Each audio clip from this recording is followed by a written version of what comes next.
In the last chapter, we talked about the essence of a pursuit of God and how it fundamentally changes the way we view the world. And in chapter 20, we get a story that just adds to that whole theme. It says, Jesus speaking, "For the kingdom of heaven is like the landowner who went out early one morning to hire workers for his vineyard.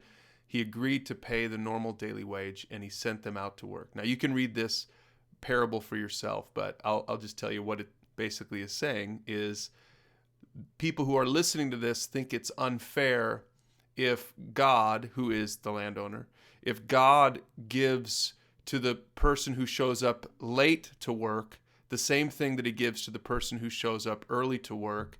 And again, the idea is, calling into question the justice of God. And look at what it says at the end of this passage. It says, "Is it against the law," Jesus speaking, "for me to do what I want with my money? Should you be jealous because I'm kind to others?" And he says this, verse 16, and this is really hard for a lot of people to grasp or accept because of our human idea of justice.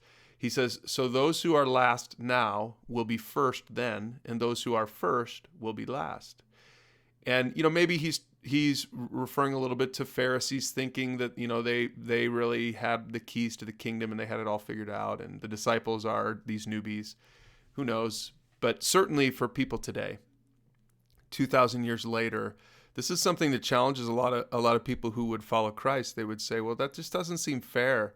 God should give us, because of the hard work that we do, God should give us what we've worked for.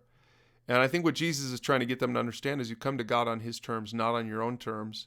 And really, we're not for the grace of God that we all have. It doesn't matter if we start at midnight or if we start at, early in the morning and work all day.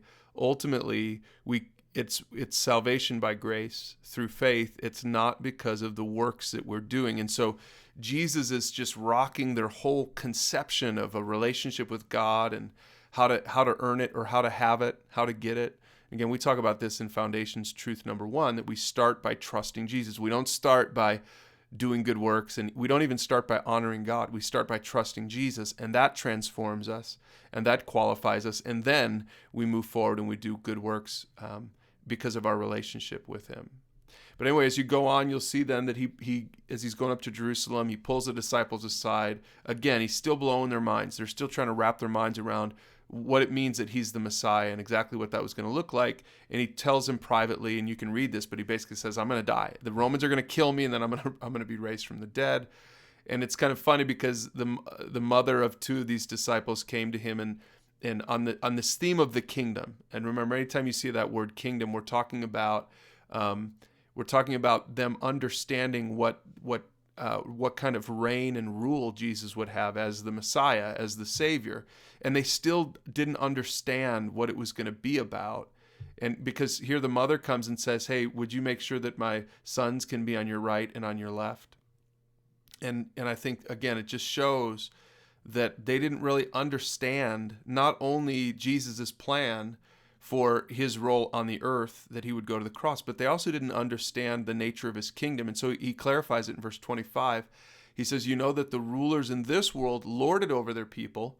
They want to be on the right and the left. They want to be at this elevated position. But he says, officials flaunt their authority over those under them. But among you, he's talking to his disciples, "it will be different. Whoever wants to be a leader among you must be your servant." And so Jesus is just teaching his disciples.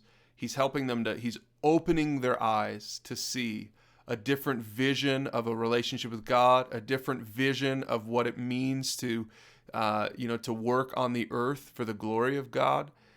It's all about serving and helping people pursue God. It's not about, making it about you. And interestingly, this passage or this chapter ends with Jesus healing 2 blind men, and he gives them physical sight because they want to see. And I can't help but think that might have a little bit to do with Jesus wanting to give his disciples spiritual insight into his plan, his way, his will. So go ahead and read Matthew chapter 20, and we'll see you tomorrow for chapter 21.